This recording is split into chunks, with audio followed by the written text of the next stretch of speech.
Play Tamil ஆன்மீக அன்பர்களுக்கெல்லாம் என்னுடைய அன்பான ஆசீர்வாதத்தை தெரிவித்துக் கொள்கின்றேன். பிளே தமிழை பொறுத்த வரைக்கும் தொடர்ந்து சோழி பிரசுரத்தின் மூலமாக ஒவ்வொருவருடைய கிரக பயிற்சியுடைய பலாபலங்களை எல்லாம் இறையருளாலும் குருவர்களாலும் உங்கள் நலன் பொருட்டு சொல்லி வந்தாலும் கூட ஒரு அற்புதமான ஒரு நிகழ்வு, அதாவது சனி பயிற்சி. கிரகங்களில் 3 கிரகத்தினுடைய பயிற்சியை நாம் சந்தித்தோம். அதாவது பார்த்தீங்கன்னா ஏற்கனவே நம்ம சனி பகவானுடைய பயிற்சியை பார்த்தோம். அதுக்கு அடுத்தபடியாக நாம் சந்திக்க போக வேண்டியது குரு பகவானுடைய பயிற்சி. குரு பகவானுடைய பயிற்சி பார்த்தீங்கன்னா திருக்கணித பிரகாரம் பார்த்தீங்கன்னா ஜூன் மாதம் 2ஆம் தேதி பயிற்சி ஆகிறார். அதே நேரம் வாக்கிய பஞ்சாங்க பிரகாரம் பார்த்தீங்கன்னா மே மாதம் 26ஆம் தேதி. இடைவெளி குறுகியாக இருந்தாலும் கூட இந்த பயிற்சி ஒரு அற்புதமான ஒரு மாற்றத்தை தருமானா கண்டிப்பாக தரும். சொல்லியிருக்காங்க இல்லையா பெரியவங்க, குருவின் பார்வை கோடி புண்ணியம் தரும், குரு பார்க்க கோடி பாவம் தீரும். அந்த குருவினுடைய பார்வைக்கு அவ்வளவு சிறப்புங்க. இருக்கும் இடத்தை விட பார்க்கின்ற பார்வைக்கு வல்லமை அல்லவா. அந்த வகையில் பார்க்கும் பொழுது திருக்கணித வாக்கிய பிரகாரம் நான் சொன்னாலும் கூட சனி பகவானுடைய பயிற்சியும் சேர்த்தே சொல்ல வேண்டும். ஏன்னா ஒரு வெள்ளம் மாறி அலை அடித்தாலும் கூட அதை தடுத்து நமக்கு நற்பலனை தர கர்மாவுக்கு ஏற்ற பலனை தரக்கூடியவர் யாருன்னா சனி பகவான் தானே. அந்த வகையில் சனி பகவானை பொறுத்த வரைக்கும் 3, 7, 10 அவருடைய பார்வை. இப்போ சனி பகவானுடைய பார்வைன்னு எடுத்துக்கிட்டிங்கன்னா அவர் மீனராசியிலிருந்து அவர் பார்க்கின்றார். மீனராசியிலிருந்து அவருடைய பார்வை எங்கே படுதுன்னா 3, 7, 10. 3வது பார்வையாக அவர் ரிஷபத்தை பார்க்கின்றார். 7வது பார்வையாக பார்த்தீங்கன்னா சனி பகவானை பொறுத்த வரைக்கும் கன்னிராசியை பார்க்கின்றார்.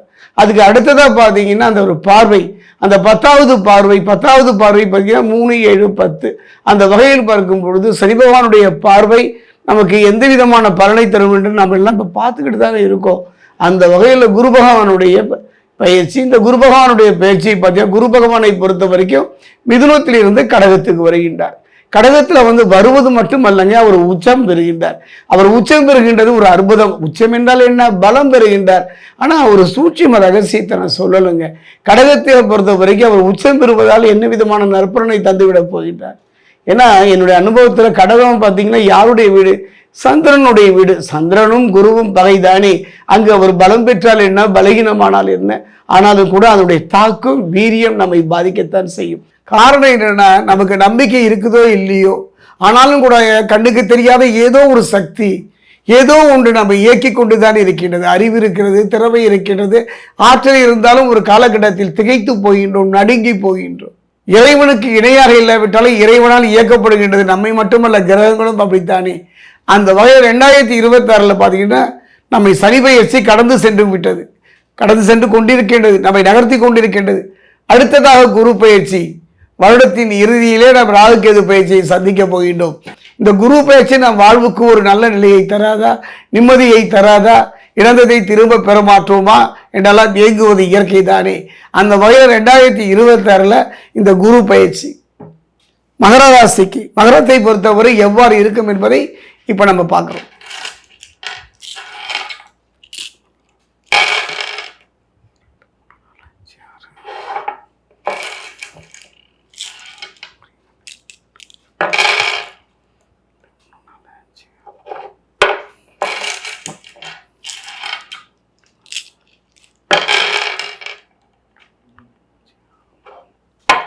மகர ராசி அன்பர்களே, சனி பகவானுடைய எந்த பாதிப்புகளுமே இல்லை. அர்த்தாஷ்டம சனியோ, ஜென்ம சனியோ, பாத சனியோ, கண்டக சனியோ எதுவும் இல்லாமல் போனாலும் கூட ஏதோ ஒரு விரக்தியான ஒரு மனோநிலை, ஏதோ இழந்து விட்டதை போன்ற ஒரு தவிப்பு, எந்த விதமான முன்னேற்றம் வாழ்விலும் தொழிலும் சந்திக்க முடியாத ஒரு காலகட்டம், கலங்கித்தான் போய்விட்டீர்கள். அப்படிப்பட்ட ஒரு காலகட்டத்தில் இந்த குரு பயிற்சி, இந்த குரு பயிற்சியை பொறுத்த வரைக்கும் அவர் பார்த்தீங்கன்னா இருக்கின்ற இடம் எதுன்னு பார்த்தா கடகராசியை பொறுத்த வரைக்கும் இருப்பதோடு பலம் பெற்று உச்சமடைகின்றார். அப்படிப்பட்ட அங்கிருந்து கடகத்தில் அவர் சங்கடமான ஒரு சூழ்நிலையில் இருந்தாலும் கூட அவருடைய பார்வை, குருவினுடைய பார்வை 5, 7, 9 என்பார்கள். அந்த 7ஆம் பார்வையாக உங்களை பார்க்கின்றார், மகரத்தை பார்க்கின்றார். இதுவரை மகர ராசிக்கு குரு பகவான் எந்த விதத்திலும் ஒரு வாய்ப்பை தரவில்லை, ஒரு சந்தர்ப்பத்தை தரவில்லை, ஒரு நிம்மதியை தரவில்லை. ஆனால் இந்த காலகட்டம், இந்த 2026 அவர் குரு பகவானுடைய பயிற்சி எப்படிப்பட்ட ஒரு மாற்றம் தெரியும் என்றால் 7ல் கலத்திர குருவாக தருகின்றார். இந்த கலத்திர குருவை நான் சோழி பிரசுரத்தில் 2 விதமாக பார்ப்பேன், 2 விதமாக சொல்ல போகிறேன். ஒன்று, கலத்திரம் என்றாலே தானே இல்லறம், குடும்பம், வாழ்வு. ஒரு நல்ல குடும்பம் அமைந்தும் நிம்மதி இல்லை, ஒரு நல்ல வாழ்வு அமைந்தும் நிம்மதி இல்லை. கணவன் மனைவிக்குள்ள ஆசையாக காதலித்து திருமணம் செய்தாலும், பெற்றோர் பார்த்து வைத்த திருமணமாக இருந்தாலும் ஒரு போராட்டம் கலந்த ஒரு வாழ்வு, நிம்மதி இல்லாத ஒரு வாழ்வு. வீட்டுக்கு ஏன் வந்தோம் என்று நினைக்கின்ற ஒரு நிலை. சிலரெல்லாம் இல்லறத்தை பிரிந்து வெளியிலே தவித்து போயிருப்பார்கள். அப்படிப்பட்ட ஒரு சூழ்நிலையில இந்த குரு பகவான் களத்திர குருவாக மகர ராசிக்கே பார்க்கின்றார், தன்னுடைய 7ஆம் பார்வையாக. அற்புதம் என்று சொல்வதை விட கவனமாக இருந்து விடுங்கள், அதைத்தான் நான் சொல்வேன். குரு பார்த்து விட்டால் மட்டும் போராது, மற்ற கிரகத்தினுடைய நிலையையும் பார்க்க வேண்டும். அந்த வகையில் பார்க்கும்போது ராகு நல்ல யோகங்க, நல்ல யோகம், நல்ல மனைவி, நல்ல பிள்ளை, நல்ல குழந்தை, அதுலலாம் எந்த குறையும் இல்லை. ஆனால் நான் சொன்னேன் அல்லவா, தவித்த வாய்க்கு தண்ணீர் கிடைக்காத ஒரு நிலை, பசித்த வயிற்றுக்கு ஒரு கவனம் உணவு இல்லாத நிலை. இப்படிப்பட்ட ஒரு நிலையில அனாதை போன்ற ஒரு வாழ்கின்ற ஒரு நிலையில தான் இந்த குரு பகவான் களத்திர குருவாக தன்னுடைய 7ஆம் பார்வையை உங்கள் மீது திருப்புகின்றார். கவலைப்படாதீர்கள். பாலைவனத்தில் மழை பெய்வதால் யாருக்கு என்ன லாபம்? அந்த வகையில் பார்க்கும் பொழுது இந்த குரு பகவானுடைய பார்வை உங்க வாழ்க்கையில் ஒரு நல்ல மாற்றத்தை தரும். ஆனால் தரும், கண்டிப்பா தரும், நிம்மதி தரும், சந்தோஷத்தை தரும், நீண்ட தூர பயணங்களை வெற்றியை தரும், இடத்தை திரும்ப பெறக்கூடிய ஒரு சந்தர்ப்பம் தரும். பகைவன் உங்கள் பாதம் பணிவதை நீங்கள் பார்க்கலாம். இத்தான் சொல்கிறேன், மகர ராசிக்கு ஆணாயினும் பெண்ணாயினும். அதே நேரத்தில் எதுக்கு எடுத்து வைக்கின்ற ஒவ்வொரு அடியும் கவனமா இருங்க.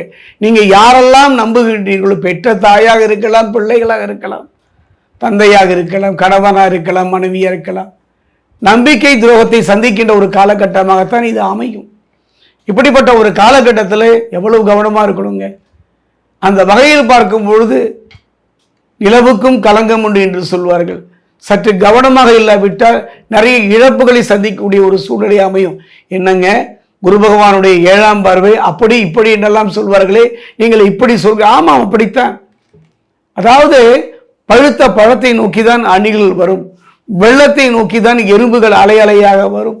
அந்த வகையில் இழந்து எத்தனை போராட்டங்கள், எத்தனை உடல் ரீதியா மன ரீதியா எத்தனை காயங்களை சந்தித்தவங்க வாழ்க்கையில இப்ப கொஞ்சம் நிம்மதி வரக்கூடிய காலகட்டத்தில் எப்போ செய்தது, எப்பொழுதோ செய்தது என்று தலை தூக்கும். கவனமாக இருந்து விடுங்கள், நிதானமாக இருந்து விடுங்கள். 3 பலமும் இப்போ உங்களுக்கு இருக்குங்க. தேக பலம், தெய்வ பலம், மனோபலம், 3ம் இருந்தாலும் கூட அத்தனையும் தவிடுபடியாகின்ற ஒரு நிகழ்வை சந்திக்கின்ற ஒரு காலமாக போகின்றது. அப்படிப்பட்ட நிலையிலிருந்து உங்களை காப்பாற்றுறது யாருன்னா குருவினுடைய 7ஆம் பார்வை. இந்த காலகட்டத்தில் உங்களை காக்கக்கூடியவர் குரு, தெய்வம், குலதெய்வம். இந்த காலகட்டத்தில் குலதெய்வ வழிபாடை விட்டே விடாதீர்கள். நல்ல திருமண யோகம் கிடைக்கும், நல்ல பிள்ளைகளால் பெருமை ஏற்படும், நீண்ட தூர பயணங்களை வெற்றி கிடைக்கும். ஒரு அடி மண்ணு கூட சொந்தம் இல்லைன்னு நினைக்கிறவங்க வாழ்க்கையில பொன்பொருள் சேர்க்கின்ற நிலை ஏற்படும். கவனமாக இருங்கள். ஆத்தில் போட்டாலும் வளர்ந்து போடும் என்பதை போல அற்புதமான யோக பலனை பெறக்கூடிய ஒரு நல்ல சந்தர்ப்பங்க. அதே நேரத்தில் இந்த காலகட்டத்தில் கவனமாக இருந்து விட்டால் போதும். குருவினுடைய 7ஆம் பார்வை, அது 7ஆம் பார்வை எங்க படுதுன்னு பாருங்களேன். குரு ஜீவனஸ்தானம்னு சொல்லக்கூடிய இடத்துல யாரிடமும் சென்று கையேந்தாத ஒரு அற்புத நிலையை நீங்கள் பெறுவீர்கள். தர்மனாக இருந்தாலும் கூட கலங்கித்தானே போய்விட்டார். அந்த வகையில் பார்க்கும்போது 2026 இந்த குரு பயிற்சி 12 ராசி 27 நட்சத்திரத்தில் அதிக நற்பலனை பெறக்கூடிய ஒரு அற்புதமான ராசியாகத்தான் அமைகின்றது.